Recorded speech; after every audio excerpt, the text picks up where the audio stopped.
Hey guys, it is Gordon here with One Maniac Reviews, and we are finally back this week to talk about the Orville. Unfortunately, it wasn't on last week due to the fact that the Americans had their Thanksgiving, and unfortunately, I was unhappy that we weren't watching the Orville because I love this show. Do you guys love the show? I love the show. Okay, so, before I get way too far ahead of myself, we are getting down to the final 3 episodes of this season. They've gone with a shortened season. They only ordered 13 episodes for this season, but luckily we are getting a second season, which I'm happy about. So, in this episode, we are saying goodbye to Larry Joe Campbell as Steve Newton, because he is leaving the Orville to go and design a space station. Which is a good upgrade for that character. It's a nice way for us to say goodbye to him. And so we kind of get what I'd like to call a Geordie LaForge storyline. Now, for those of you who haven't... Oh, who am I kidding? Everybody who's watched this has seen Star Trek The Next Generation. Geordie LaForge was originally the navigational officer on the bridge of the Enterprise, and he moved to the chief engineer. And so now we have Jay Lee, who plays Lieutenant John Lamar, moving from his position as the navigational officer, and he is being put in the position of the chief engineer. I very much enjoyed this change. I felt it was actually very right for the character. I felt it was done very well. This is probably one of the most balanced episodes of the Orville that we have gotten so far. We are 11 episodes in. We get that wonderful sci-fi wonder with the two-dimensional world. We get to see a promotion within the bridge crew. We get to see a just like not a huge dollop, but a nice sprinkling of drama between Seth MacFarlane's character, Ed Mercer, our captain, and Adrienne Palik's character, Kelly Grayson, because he finds out that Kelly Grayson went to Victor Garber's character, Admiral Hazley, to get him the position on the Orville. And so we get to see those two characters grow, because that finally came out. When I first saw it and I saw the way that they were getting into the drama, I was like, no, not another episode about how much they hate each other due to the fact that she cheated on him. I was worried that we were getting back down that frickin' rabbit hole, and I love that it was wrapped up very neatly and quickly. And so, I mean, it felt very natural. And, of course, we get to see more of Dr. Finn, who has very quickly become one of my favorite characters in this.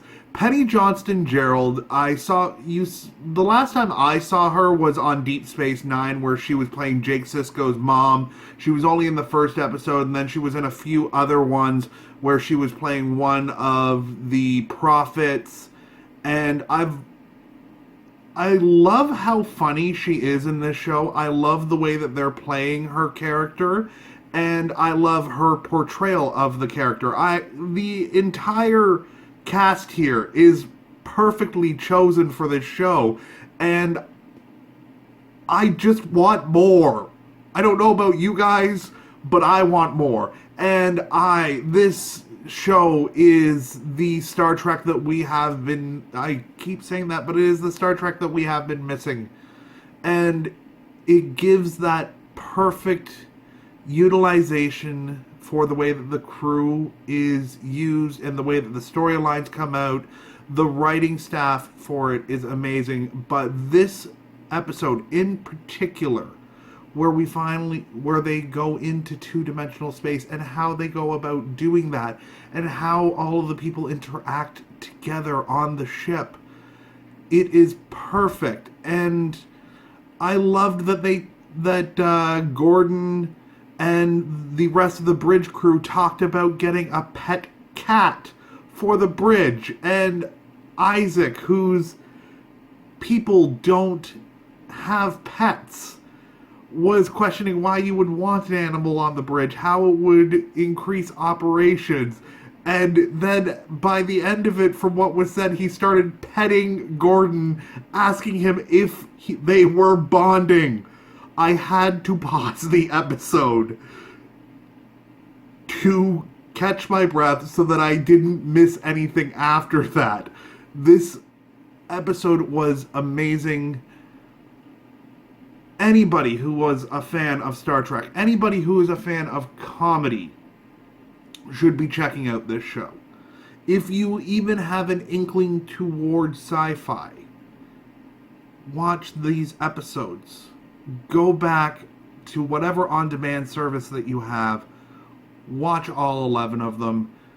You will fall in love with this show. There will always be that one aspect to fall in love with this show. Alrighty, guys, that's it for me. I usually say what I'm back with next, but at the moment, the next thing that I'm going to be back with is my review of The Crown Season 2, because that's coming to Netflix, and I do believe that that's not until the 8th. And I am going to try and get out this weekend to see a movie in theaters. I'm going to find out what's out there, and I'm going to go and I'm going to watch it, and I'm going to report back to you guys. Or if you guys want, let me know down in the comments on what you would like to talk about, and I can watch and give my thoughts on it, and then you can give me your thoughts on it, and we can start talking. You guys can give me your thoughts on the Orville, and we can start talking that way.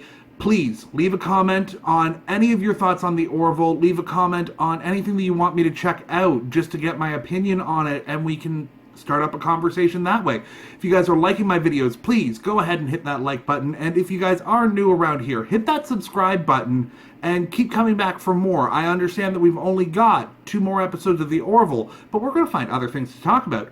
Alrighty, guys, so I'm going to go ahead and I'm going to cue that music.